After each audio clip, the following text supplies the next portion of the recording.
복된 주일 이 시간에 여기까지 나오신 여러분들 위해 하나님의 크신 은혜가 함께하기를 진심으로 기원합니다. 아울러 여러 가지 사정으로 영상으로 예배에 참여하는 모든 분들에게도 동일한 은혜가 있기를 기원합니다. 9월 첫 주입니다. 9월 되니까 정말 완연한 가을 날씨가 된 것 같습니다. 가을 좋은 날씨와 함께 9월의 주제가 결실인 만큼 하나님의 자녀로서, 하나님의 백성으로서 성령의 열매를 잘 맺어가는 그런 한 달이 될 수 있기를 바랍니다. 가만히 보면 어떻게 우리가 열매를 맺을 수 있는가? 우리 힘으로서는 성령의 열매를 절대 맺을 수가 없는 것 같습니다. 어떻게 열매를 맺을 수 있는가라고 할 때 포도나무의 비유처럼 우리가 주님께 붙들려 있을 때 그로부터 나오는 여러 가지 좋은 것들로 인해서 성령의 열매가, 포도나무에 열매가 맺힐 수 있다라는 그 사실을 잊지 말고 이 9월 한 달 동안 주님께 붙들려서, 주님의 말씀에 붙들려서 살아갈 때 하나님께서 주시는 성령의 열매를 맺을 수 있다 생각하면서 9월 한 달 동안도 하나님의 말씀의 은혜가 충만하시길 바라고, 무엇보다 어떤 것보다 말씀을 붙들고 살아가야겠다라는 다짐으로 한 달을 살아갈 수 있기 바랍니다. 특별히 9월에는 에스라, 느헤미야, 에스더를 읽게 되는데 그 말씀을 통해서 하나님께서 우리에게 필요한 말씀들을 풍성하게 주실 것이다 라는 기대를 가지고 말씀에 붙들려서 사는 그런 한 달이 될 수 있기를 진심으로 기원합니다. 오늘부터 9월부터 읽게 되는 에스라, 느헤미야, 에스더가 있는데 이것들에 대해서 미리 한 장 한 장 읽으신 분은 아시겠지만 또 처음 대하시는 분도 있고 구약 성경에 대해서, 구약 역사에 대해서 잘 모르시는 분들이 꼭 있을까 해서 에스라 개역을 먼저 살펴보고 오늘 말씀을 좀 대하도록 하겠습니다. 우선 에스라라는 책은 구약 성경 중에서 역사서에 해당되는 부분입니다. 성경은 그냥 시간순으로 쭉 이렇게 모여있는 그런 책이 아니라 분류별로 되어 있습니다. 모세오경이나 역사서나 시가서나 또 선지서 이런 식으로 그 분류에 따라서 묶여 있기 때문에 에스라가 710쪽, 그러니까 구약 성경에 중간 정도 있다고 해서 중간 정도에 있는 그런 시대의 배경을 갖고 있는 것은 아닙니다. 어느 때신가 구약의 거의 끝날 때쯤, 그때 있었던 일을 표현하고 있는 것입니다. 그래서 이 에스라는 구약의 마지막 때쯤에 있었던 구약 이스라엘 백성들의 역사를 기록해 놓은 그런 책이다 이렇게 생각하시면 되고, 누가 기록했는가 라고 했을 때 에스라라는 학자가 기록했을 것이다 라고 많은 학자들이 생각을 합니다. 그래서 에스라는 누구인가? 제사장 출신의 율법 학자인데 그가 구약시대 마지막 그런 이스라엘 백성들의 역사를 기록해냈다 이렇게 생각하시면 되고, 구체적으로 그러면 어느 시대인가, 마지막 중에서도 어느 시대인가 라고 했을 때 하나님께서 택하신 이스라엘 백성들이 있었습니다. 하나님께서 택하여 주신 그 이스라엘 백성들이 있는데 그 이스라엘 백성들이 하나님의 주신 말씀대로 살아갔던 것이 아니라 그들이 하나님도 섬기고 또한 세상의 여러 신도 섬기고 혼합주의 종교적인 그런 모습들을 갖고 있었습니다. 그래서 우상 숭배도 같이 했던 그 모습들, 우리 하나님께서 주신 율법들을 온전히 지키지 않음으로 말미암아 하나님께서 택하신 그 백성임에도 불구하고 심판을 받았습니다. 그래서 이스라엘 백성들이 심판을 받아 우리나라가 일제치하에 있었던 것처럼 이스라엘 백성도 이 바벨론에 의해서 나라가 멸망하게 되고 또 포로로 끌려가는 그런 일들이 있었던 것입니다. 그런데 이스라엘 백성들이 포로로 끌려가고 끝난 것이 아니라 하나님께서 그 포로에서 다시 귀환을 시켜주셨습니다. 이스라엘의 포로로 끌려갈 때도 1차, 2차, 3차로 걸쳐서 포로로 끌려갔는데 하나님께서 회복시키실 때도 1차, 2차, 3차에 걸쳐서 회복시켜 주셨습니다. 그런데 이 에스라는 언제적 이야기인가 라고 했을 때 바벨론 포로에서 약 70년이라는 그 시간을 보내고 1차 귀환하고 또 2차 귀환했을 때쯤, 그러니까 연대로 치면 BC 568년부터 BC 458년 정도까지 있었던 일을 기록한 그런 책이다 이렇게 생각하시면 되겠습니다. 그렇다면 이 역사적인 책에 어떤 내용이 들어있는가? 그럴 때 크게 두 가지 내용이 담겨 있습니다.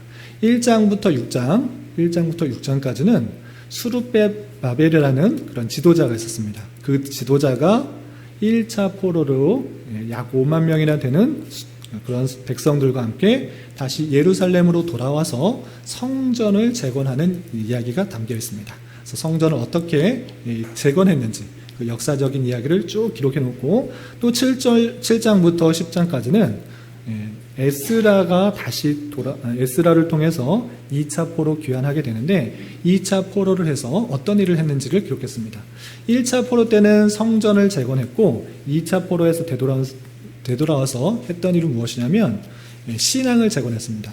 성전을 재건하고 하나님을 섬기는 그 제사를 드리는 그 일들은 다시 시작됐지만, 신앙의 모습들 어떻게 살아야 되는지 올바르게 살지 못하고 또 이방 여인들과 결혼하면서 하나님께서 주신 말씀과 동떨어진 삶을 살았기에 에스라 학자를 통하여서 2차 포로로 돌아와서 무너졌던 신앙, 영적인 모습들, 종교적인 모습들, 도덕적인 그런 타락된 모습들 가운데 다시 회복할 수 있도록, 다시 신앙을 재건할 수 있도록 에스라가 여러 율법들을 전하는 내용이 나오는데, 그 내용이 7장부터 10장까지 나온다, 이렇게 이해하시면 되겠습니다. 그래서 에스라를 읽어 나가실 때 성전을 재건하는 내용과 신앙을 재건하는 그런 내용, 그 역사적인 내용이 기록되어 있다, 이렇게 염두에 두시고 한 장 한 장 읽어 나가시면 되겠습니다.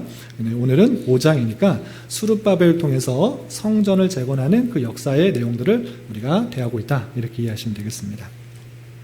그래서 1장부터 5장까지 쭉 읽어보셨던 분은 아시겠지만, 다시 한번 1장부터 어떤 내용들이 있었는지 설명을 해드리면, 1장, 2장에서는 하나님께서 바사왕, 이 바사라는 나라가 어느 나라죠?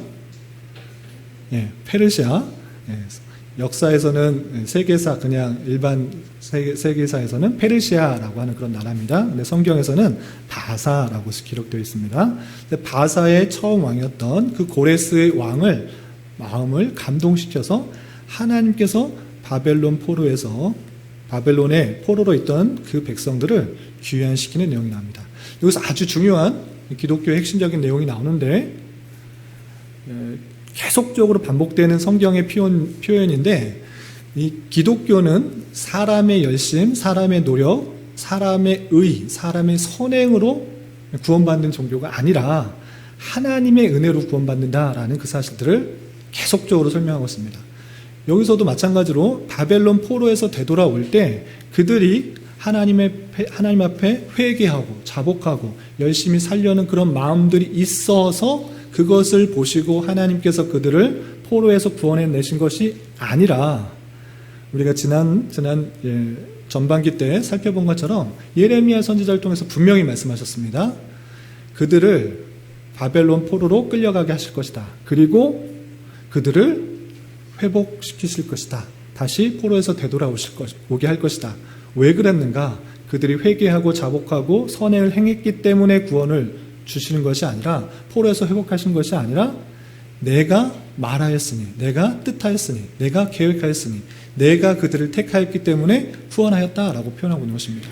마찬가지로 바벨론 포로에서 되돌아오는 것, 그것은 이스라엘 백성들이 선해졌기 때문에, 착했기 때문에 구원하신 것이 아니라 예레미야에게 하신 말씀을 이루시기 위해서 하나님께서 바사의 고레스의 왕의 마음을 감동시키셨다, 이런 표현이 1장에 나오는 것입니다. 그 말씀을 이루시기 위해서 페르시아의 왕이었던 그 고레스의 왕을 감동시키시고, 그 감동시켜서 이 고레스가 조서를 내려서 이 예루살렘에 돌아가고 싶은 사람들, 성전을 짓고 싶은 사람들 다 돌아가게 허락하였고, 많은 재물들도 함께 가져가도록 허락한 것입니다.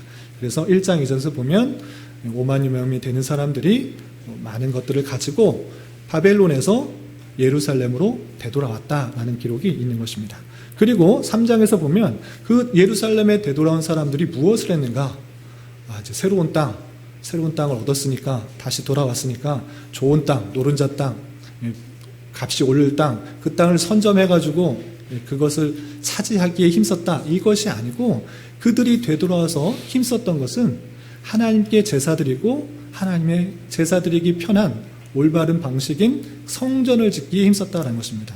그들이 되돌아와서 정말 중요하게 생각하는 것은 성전 재건을 통해서 하나님과의 관계가 회복되고 또 하나님의 백성인 그 공동체가 회복되기를 바랬던 것입니다. 그래서 3장에서 보면 그들이 예루살렘에 다 모여서 제사도 드리고 예물도 드리고 또 성전 건축을 시작하는 것입니다. 다 무너졌는데 바벨론에 의해서 다 무너졌던 그 성전을 다시 한번 건축해서 하나님께 제사 드리고 하나님과의 관계를 회복하고 또 하나님을 잘 섬기는 그 신앙이 회복되며 하나님을 잘 섬기는 그 신앙의 공동체가 잘 살 수 있도록 가장 먼저 또 가장 중심적으로 성전 재건하기 힘썼던 것을 보게 됩니다. 그래서 성전 기초를 닦고 많은 사람들이 그곳에 모여서 기쁨으로 찬송하며 또 노래하며 또 악기를 동원해서 하나님을 높이는 그 일들을 하는 것이 3장에 나옵니다.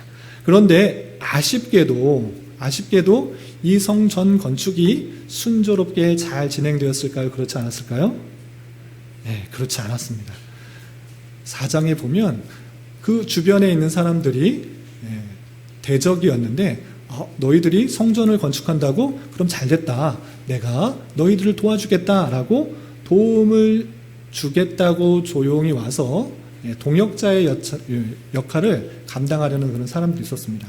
그러나 그들의 속셈들을 알았던 그 지도자들은 함께 건축할 수 없다라고 거절했습니다.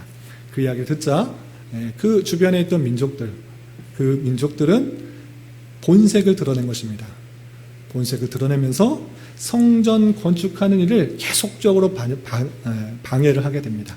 그래서 그 주변에 있던 관리들, 총독들, 그 사람들에게 뇌물을 주면서 저 사람이 성전을 건축하면 너희들을 섬기지 않을 것이다. 너희들 세금도 주시지 않을 것이다. 그대로 놔두면 안 된다. 그러면서 성전을 건축하게 하는 그 일들을 계속적으로 반대하는 것을 볼 수 있습니다.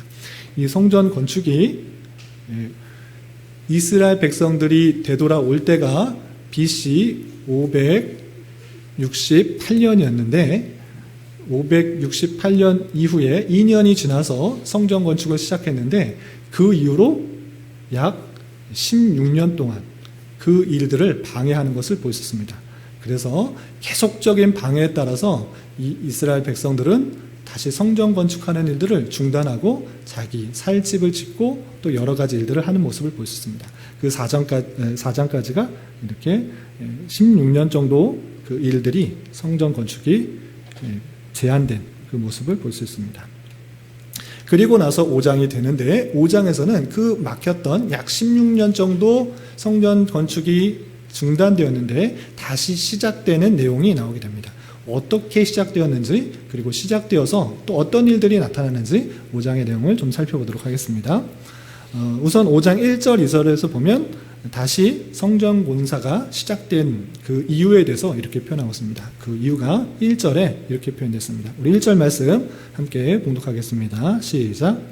선지자들 곧 선지자 학개와 이또와 손자 스가랴가 이스라엘 하나님의 이름으로 유다와 예루살렘에 거주하는 유다 사람들에게 예언하였더니 4장 끝에 보면 계속 막혔다. 성전 공사가 막혔다. 중단되었다라고 했는데 다시 5장 1절에서 보면 이제 다시 성전 공사가 재개되는 그 모습이 이어지게 됩니다. 왜 이렇게 다시 재건되었는가? 그 원인을 보면 선지자들 곧 선지자 학개와 이또의 손자 스가랴 학개 선지자와 스가랴 선지자가 하나님의 이름으로 유다와 예루살렘에 거주하는 유다 사람들에게 예언을 했기 때문에 성전 공사가 다시 시작되는 것을 볼 수 있습니다.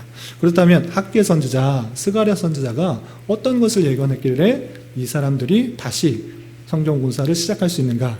그 내용이 학개서와 스가랴 선지서 부분에 나오는데 그 부분만 좀 살펴보도록 하겠습니다. 학개서 1장 3절 5절에 보면 학개 선지자가 그들이 성전 짓는데 열심히 하지 않고 오히려 자신의 집을 짓고 자기의 욕심들, 자기의 만족을 위해서 사는 그 모습들을 지적하면서 이렇게 표현하게 됩니다. 학개서 1장 3절부터 5절까지 말씀 함께 봉독하겠습니다. 시작.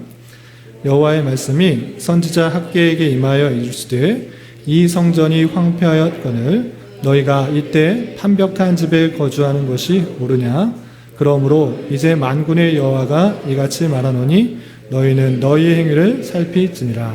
아멘. 성전 건축이 중단되었을 때 이스라엘 백성들이 어떻게 살았는가?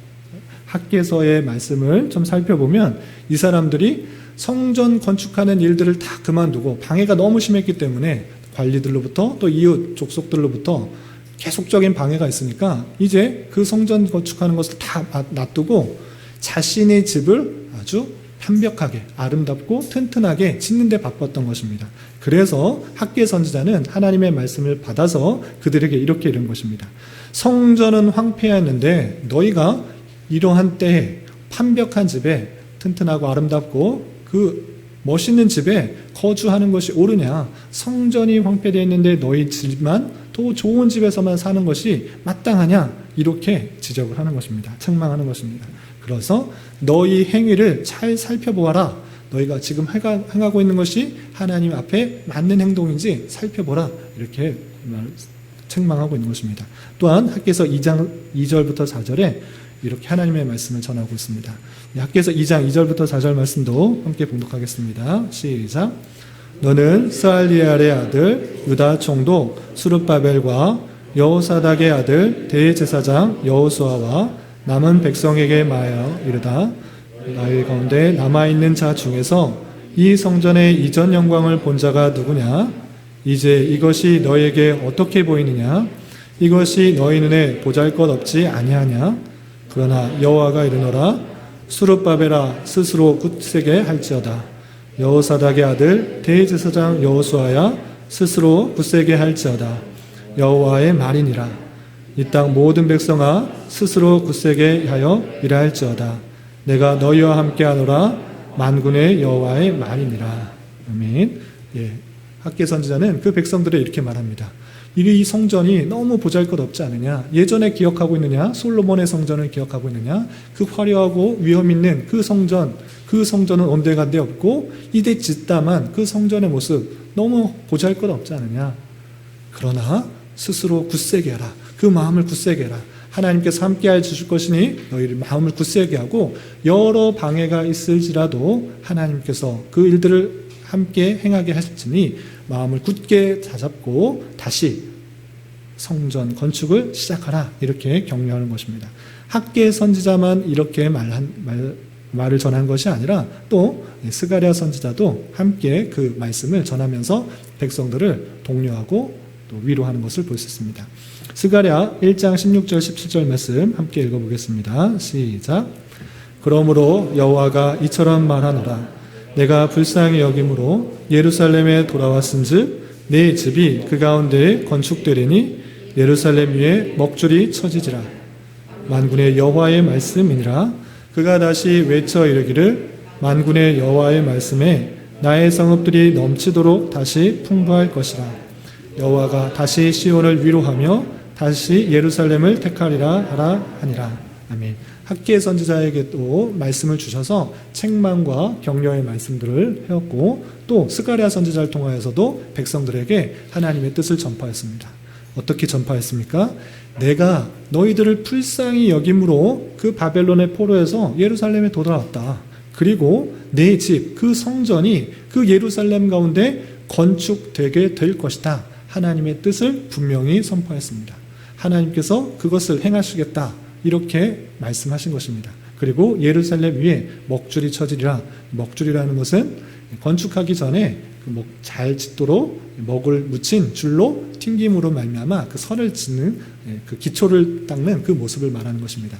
그렇게 예루살렘에 그 하나님의 집, 그 성전이 건축될 것이다. 그것이 하나님께서 뜻하신 것이고 하나님께서 계획한 것이다. 이렇게 말씀하게 된 것입니다. 그래서 그 만군의 여호와의 말씀에 나의 성읍들이 넘치도록 다시 풍부하게 될 것이고 여호와가 다시 시온을 위로하며 다시 예루살렘을 택하실 것이다 라고 스가랴 선지자를 통해서 하나님의 뜻을 선포하게 된 것입니다. 이렇게 학개 선지자와 스가랴 선지자의 말씀을 통하여서 다시 힘을 얻었던 것입니다. 약 16년 동안 갖은 방해로 인하여서 성전 건축이 막혔는데 학개 선지자와 스가랴 선지자의 그 말씀을 통하여서 하나님의 뜻을 깨닫고 또 힘을 내어서 그 백성들이 다시 성전을 건축하기 시작하는 것입니다. 그래서 2절 다시 에스라서 5장 2절에 보면 그 말씀들 선지자의 말씀을 듣고 다시 성전 건축을 시작합니다. 에스라 5장 2절 말씀 함께 공독하겠습니다. 시작.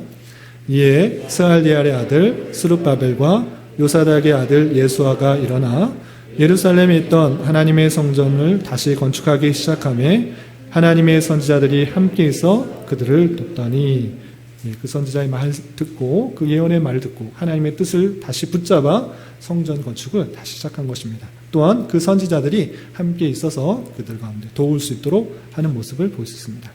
그런데 아쉽게도 이 성전이 다시 하나님의 말씀을 붙들고 하나님의 뜻을 깨닫고 성전 건축을 시작하는데 또 다른 방해자, 또 다른 어려움이 찾아오게 되는 것입니다. 그 내용이 3절부터 4절 나오는데 어떤 사람이 찾아와서 어려움을 주게 되는지 3절 말씀을 함께 읽어보겠습니다. 시작.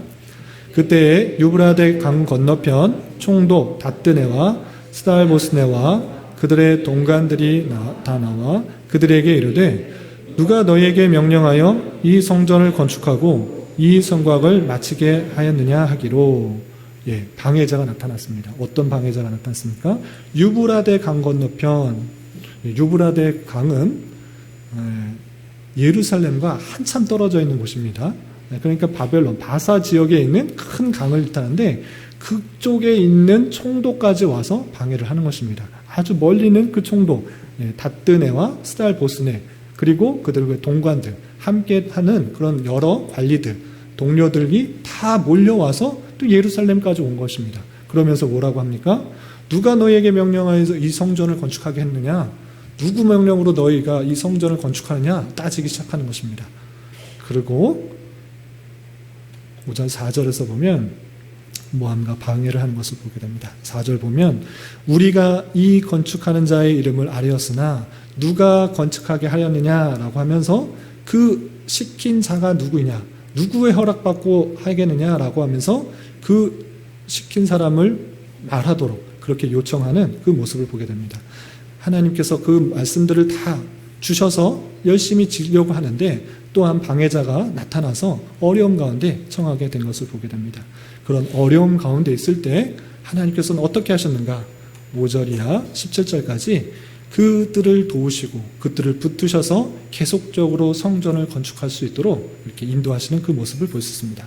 5절에 보면 이렇게 하나님께서 돌보셨다라는 내용이 나옵니다. 에스라 5장 5절 함께 봉독하겠습니다. 시작. 하나님이 유다 장로들을 돌보셨으므로 그들이 능히 공사를 막지 못하고 이 일을 다리오에게 아뢰고 그 답장이 오기를 기다렸더라. 하나님께서 그 장로들을 돌보셨고 지키셨기 때문에 그 총독들이, 멀리서 온 총독들이, 그리고 그 함께한 그 무리 동료들이 그것을 막지 못하였다라고 표현하고 있습니다. 그리고 그 자초지종들을 자신은 알지 못하니까 그때 당시 바사의 왕이었던 다리오 왕에게 조서를 보내는 것입니다. 조서를 보내서 이 자초지종, 이것을 누가 시켜서 성전을 건축하게 했는지, 또 그것이 정말 허락되었는지를 알게 하기 위해서 조서를 보내는 것입니다. 그 내용이 6절부터 17절까지 다리오 왕에게 올린 글의 초본이 6절부터 17절까지 잘 나와 있는데 좀 내용을 끊어서 살펴보도록 하겠습니다. 우선 6절부터 8절까지는 왕에게 편지를 보내게 된 이유, 그 총독이 유브라데 건너편에서 다스렸던 그 총독이 그 바사의 왕에게, 다리오 왕에게 편지를 왜 보내는지 그 이유가 먼저 나오게 됩니다. 그 중에서 7절, 8절 말씀만 함께 봉독하겠습니다. 시작. 그 글에 일렀을 다리오 왕은 평안하옵소서 왕께 아뢰옵나이다. 우리가 유다도에 가서 지극히 크신 하나님의 성전에 나아가 본즉 성전을 큰 돌로 세우며 벽에 나무를 얹고 부지런히 일함으로 공사가 그 손에서 형통하옵기에, 왕한테 인사를 한 것입니다. 왕이여 평안하옵소서 인사를 한 것입니다. 편지 글에는 항상 이렇게 인사 말이 처음에 들어갑니다. 그런데 이제 하고 싶은 말이 나옵니다. 왕께 아뢰입니다. 유다에 가서 봤더니 하나님의 성전에서 큰 돌로 세우고 벽에 나무를 얹고 부지런히 일하면서 그 공사가 진행되고 있습니다. 성전이 지어지고 있습니다. 이런 일을 봤는데 정말 왕이 시키신 것 맞습니까? 왕에서 하신 것이 맞느냐? 그 일들을 보면서 내가 희한하게 여겨서 이렇게 편지를 보내게 되었습니다. 이렇게 표현하는 것입니다. 그러면서 그 일을 봤을 때 그 총독은 어떻게 그들에게 물었는가? 왜 일이 일어났는가? 9절 10절에 이렇게 표현되어 있습니다. 9절 10절도 계속 읽어보겠습니다. 시작. 우리가 그 장로들에게 물어보기를 누가 너희에게 명령하여 이 성전을 건축하고 이 성곽을 마치라고 하였느냐 하고 우리가 또 그 우두머리들의 이름을 적어 왕에게 아뢰고자 하여 그의 이름을 물은즉 그 성전이 건축해되는 이상한 일을 보고 그 총독은 거기에서 건축하고 있던 장로들, 지도자들에게 물어봤던 것입니다. 누가 이거 명령해서 건축하게 했느냐? 그리고 누가 이 성곽을 마치겠느냐? 이름을 대라. 그 시킨 사람 우두머리 이름 적어서 나한테 대라. 이렇게 한 것입니다. 그리고 그 이름을 왕에게 적어 보내려고 그렇게 물었다라는 것입니다. 이렇게 물어보자 이스라엘 백성들 그리고 그 지도자들 장로들이 어떻게 대답했는가 11절부터 16절까지 대답이 나오고 있습니다. 좀 길지만 11절부터 16절까지 쭉 읽어보겠습니다. 시작. 그들이 우리에게 대답하여 이르기를 우리는 천지 하나님의 종이라 예전에 건축되었던 성전을 우리가 다시 건축하노라.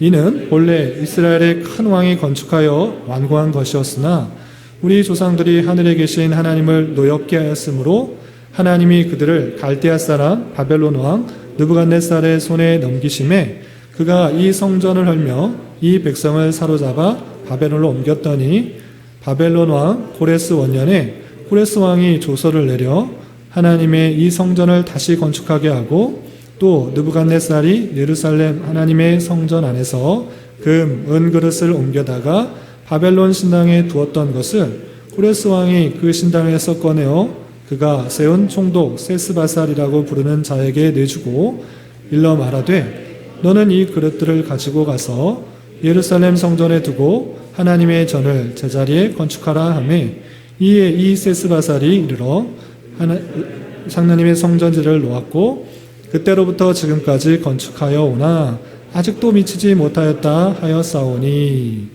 장로들의 답변을 하고 있습니다. 예전에 이스라엘의 큰 왕이 하나님께서 주신 마음으로 하나님의 성전을 지었습니다. 그러나 하나님께서 이스라엘 백성들이 온전치 못함을 보고 멸망하게 되었습니다. 그러나 하나님의 때에 그 바사의 고레스의 왕을 마음을 움직여서 다시 되돌아오게 되었고 또 되돌아올 뿐만 아니라 사람들을 시켜서 많은 금그릇, 은그릇, 재물들로 함께 가져가게 하고 그때 당시의 그 총독에게 명하여서 그 성전이 잘 지어지도록 그렇게 감독하라고 했습니다. 그리고 그렇게 예루살렘에 돌아와서 성전을 짓기 시작했으나 아직도 약 20년이나 되는 그런 시간이 지났음에도 불구하고 16년에서 18년이 지난 그 시간이 되었음에도 불구하고 아직도 건축을 하지 못하고 있는 형편입니다 라고 답변을 했다고 들어서 그 총독이 다리오에게 그것이 맞는지 살펴주십시오 라고 이렇게 요청하는 것입니다. 그래서 마지막 5장 17절에는 이 전체적인 이야기가 있는데 이것이 맞는지 틀린지 잘 확인해서 답변을 주십시오 라고 맞춰지게 됩니다. 에스라 5장 17절 마지막 절 말씀 함께 봉독하겠습니다. 시작. 이제 왕께서 좋게 여기시거든 바벨론에서 왕의 보물 전각에서 조사하사 과연 고레스 왕이 조서를 내려 하나님의 이 성전을 예루살렘에 다시 건축하라 하셨는지 보시고 왕은 이 일에 대하여 왕의 기쁘신 뜻을 우리에게 보이소서 하였더라. 전체적인 이야기들을 다 적어서 왕에게 보내서 이것이 정말 맞는 것인지 이 이스라엘 백성들, 장로들이 거짓말하는 것인지 확인해서 다리오 왕에게 보낸 것입니다. 그래서 고레스 왕이 정말 그런 일을 했는지 판단하고 그 다리오 왕의 선한 뜻, 하고자 하는 것, 막아야 될지 또한 허락해야 될지 그것을 알려주십시오라고 편지를 보내게 됩니다. 그리고 나서 6장에 보면 다리오 왕이 보고 어떻게 판단했을까요? 정말 그러한지 보물 전각에서 조사해 봤더니 정말 고레스 왕이 그렇게 돌려보내고 제물도 보내고 성전을 지으도록 허락했다라는 사실들을 다시 한번 확인하게 되어서 성전을 짓도록 하게 되는 내용이 6장에 나오게 됩니다. 그래서 5장까지는 다리오 왕에게 올린 글까지 내용이 나오는데 그것으로 말미암아 오히려 그들이 성전을 잘 지을 수 있도록 다리오 왕으로부터 확고한 답을 얻게 되는 일이 있다라는 것을 생각하시면 되겠습니다. 여기까지가 5장의 내용인데 여러 가지 교훈 받을 것이 있지만 3가지 정도 생각하고 교훈을 받았으면 좋겠습니다. 첫 번째, 약 16년 정도 많은 사람들로부터 방해를 받아서 성전 재건이 중단되었습니다. 이스라엘 백성들은 부푼 마음을 가지고 포로에서 되돌아와서 우리가 다 힘을 모아 성전을 짓자라고 했지만 다양한 방해들로 말미암아 약 16년 동안이나 성전 재건이 중단되어서 포기하고 낙담하고 좌절한 가운데 있습니다. 그런데 그 포기한 마음, 낙담된 마음, 그냥 우리 집이나 잘 짓고 잘 살아야겠다라는 그런 마음 가운데 그들이 마음을 돌이키고 성전 재건을 다시 시작하게 된 이유가 무엇인지 잘 생각해 봐야 됩니다. 그것은 다름 아니라 하나님께서 학개 선지자 또 스가랴 선지자를 통해서 하나님의 뜻을 전해 줌으로 말미암아 그들이 하나님의 말씀을 받고 다시 힘을 내어 성전 재건을 다시 시작할 수가 있었던 것입니다. 그런가 보다라고 할 수 있는데 그냥 그것을 그냥 구약시대에 역사적으로 있었던 일, 성전 재건할 수 있었던 일 그렇게만 여기는 것이 아니라 동일하게 우리 삶에도 적용할 수 있다는 사실을 잊지 말아야 되는 것입니다. 그것은 무엇입니까? 우리가 나름대로 하나님의 뜻을 따라 살려고 하고 또 하나님의 뜻을 수행하려고 하고 하나님의 말씀대로 살려고 하는데 늘 평안하고 늘 좋은 일고 늘 성공하는 일만 있는 것은 아니라는 것입니다. 그때 실패하고 자제하고 좌절하게 되고 또한 제약 가운데 또 빠질 수가 있는 것입니다.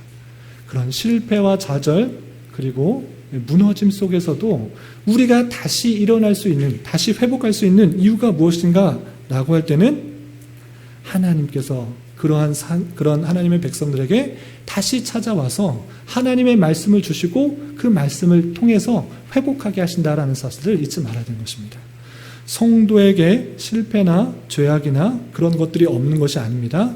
그런 가운데 있을지라도 다시 우리가 회복하고 다시 일어날 수 있는 힘은 어디서 나오는가? 그것은 하나님께서 우리를 버리시지 않고 다시 찾아와서 말씀해 주시고 또한 하나님의 뜻을 보여주시는 것, 그것으로 말미암아 다시 회복할 수 있다는 사실을 잊지 말아야 될 것입니다.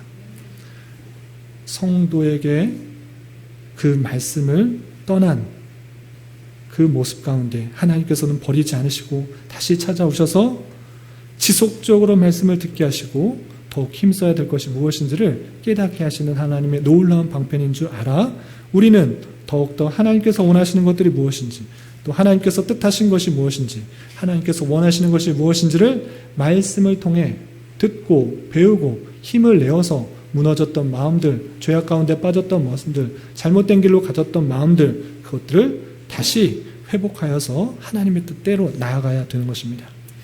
죄악된 인생으로서 누구나 완전하고 완벽한 삶을 살아갈 수 있는 것은 아닙니다. 죄악된 인생이기 때문에 누구나 실패할 수가 있고 죄를 짓고 잘못할 수가 있는 것입니다. 그런데 그러한 실수와 잘못했을 때 깨우쳐 주시는 말씀이 있는 줄 알아 그 말씀을 붙들고 그 말씀에 온전히 반응하는 삶, 그 삶이 중요한 것입니다. 이스라엘 백성들에게 16년이나 중단하였던 그 일들에 찾아오셔서 하나님께서 말씀해 주시고 다시 너희들이 해야 될 일들을 알려준 것입니다. 그렇게 주신 말씀에 온전히 반응하는 것, 그것이 중요하다는 사실을 알아 하나님께서 주신 말씀에 그것은 누구에게 해당되는 것이야 또는 누구에게 해당되는 것이야 또는 그냥 구약에 있었던 일이야 라고 말씀과 나와 분리해서 사는 것이 아니라 그 주신 말씀에 내가 어떻게 반응해야 될지를 잘 살펴보며 말씀에 온전한 반응할 수 있는 자가 되어야 될 것입니다.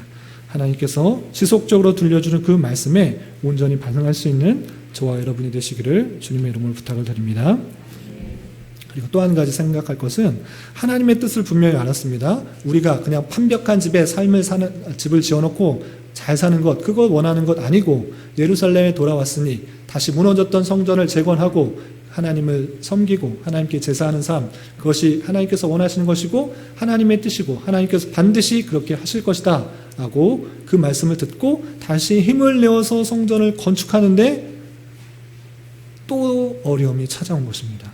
아주 멀리서 많은 관리들이 와가지고 총독들이 와가지고 총독에 많은 사람들을 데리고 와서 이거 누가 지으라고 했느냐, 이거 성전 왜 짓느냐, 시킨 사람 이름 대봐라, 이런 식으로 어려움이 또 찾아오게 된 것입니다. 그런 어려움이 찾아오는 줄을 알아야 될 것입니다.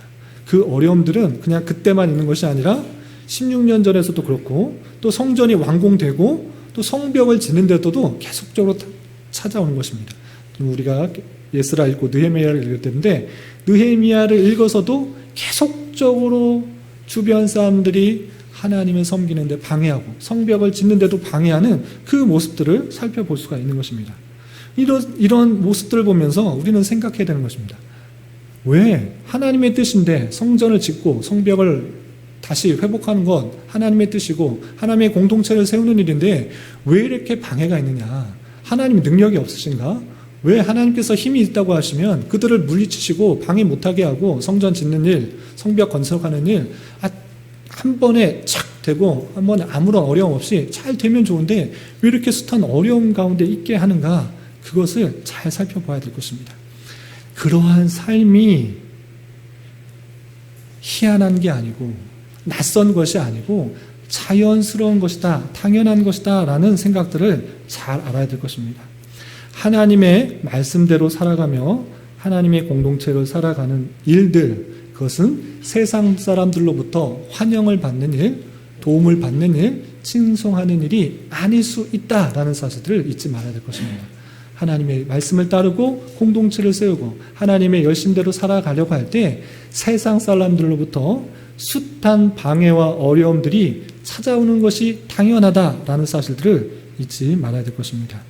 이러한 것은 하나님을 알지 못하는 사람들에게 당연한 반응이고 우리는 이렇게 세상 사람들이 우리를 미워하여도 이상히 여기지 말아야 될 것입니다. 우리가 지난달에 읽었던 요한일서 3장 1절과 13절에서도 세상 사람들이 너희를 미워하여도 이상히 여기지 말라. 그것은 하나님을 알지는 못하는 그런 사람들이기 때문에 계속적으로 핍박과 어려움과 고통이 따라하는 것이 당연하다라고 표현하는 것입니다. 이러한 삶이 우리에게 연속된다는 사실들을 잊지 말아야 되는 것입니다. 하나님을 믿는다는 것은 하나님의 백성들이 늘 평안하고 안락하고 풍족하고 그런 삶이 연속이다라고 말하고 있는 것이 아닙니다. 하나님을 믿는 백성에게 어려움이 찾아올 수가 있는 것입니다. 그렇게 하나님의 말씀을 따르고 또 하나님의 일들을 할 때 세상 사람들의 비난과 조롱, 핍박과 또 그들로부터 손해가 생기게 될 수 있는 줄 알아. 그러한 삶을 이상하게 여기지 말고 그러한 삶이 있을 때 우리는 어떻게 되는가? 더욱더 하나님을 찾고 인내하고 또 인내로서 연단을 받게 되고 또 연단을 통해서 소망하게 하는 그러한 삶을 살아가야 될 것입니다. 하나님께서 능력이 없으셔서 그들을 막으시지 못하는 것이 아니고 그들을 통하여서 우리를 인내하게 하시고 우리를 연단케 하시고 우리를 소망을 받게 한다라는 사실들을 잘 알아야 될 것입니다. 하나님의 섭리는 그들조차 하나님의 백성들을 하나님의 백성답게 이끄시는 수단으로 알아. 그 모든 환경들에 낯설어하고 이상히 여기지 말고 잘 감당하고 인내하고 또 연단받는 삶을 살아가야 될 것입니다.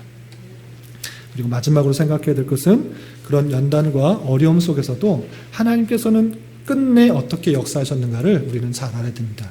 내일 더 자세하고 구체적으로 읽게 되겠지만 그 조서를 그 다리오 왕에게 보낸 편지를 통해서 오히려 그 다리오 왕은 고레스 왕, 이전의 왕이었던 그 고레스 왕이 어떻게 했는지 잘 살펴보고 정말 그렇게 했네. 고레스 왕이 그렇게 명령하여서 그들이 되돌아갔고 많은 재물을 가져갔고 성전 건축을 할 수 있도록 그렇게 약속했네 라는 것들을 깨닫게 됐고 그 다리오 왕은 성전을 짓도록 허락한 것입니다.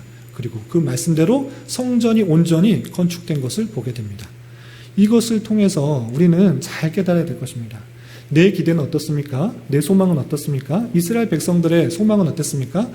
이제 고레스 왕의 명령에 따라 이스라엘로 되돌아와서 예루살렘의 성전을 지으면 한꺼번에 잘 짓게 되고 또 멋있게 또 평안하게 잘 짓게 됐고 이제 이스라엘 백성들이 잘 회복하게 될 것이다 라는 기대가 있지만 그렇게 되지 않았습니다. 또 여러 숱한 고난과 어려움과 방해 속에서도 다시 지으려고 했는데 오히려 또 다른 어려움, 또 다른 어려움, 또 다른 어려움, 내가 기대했던 것대로 되지 않는 그런 모습을 보게 됩니다. 그러나 그 결국에 있어서는, 그 결말에 있어서는 하나님께서 말씀하신 대로 그 성전은 다시 건축하게 되었고 또 하나님의 뜻대로 그 공동체가 다시 살아나게 된 것을 볼 수 있는 것입니다.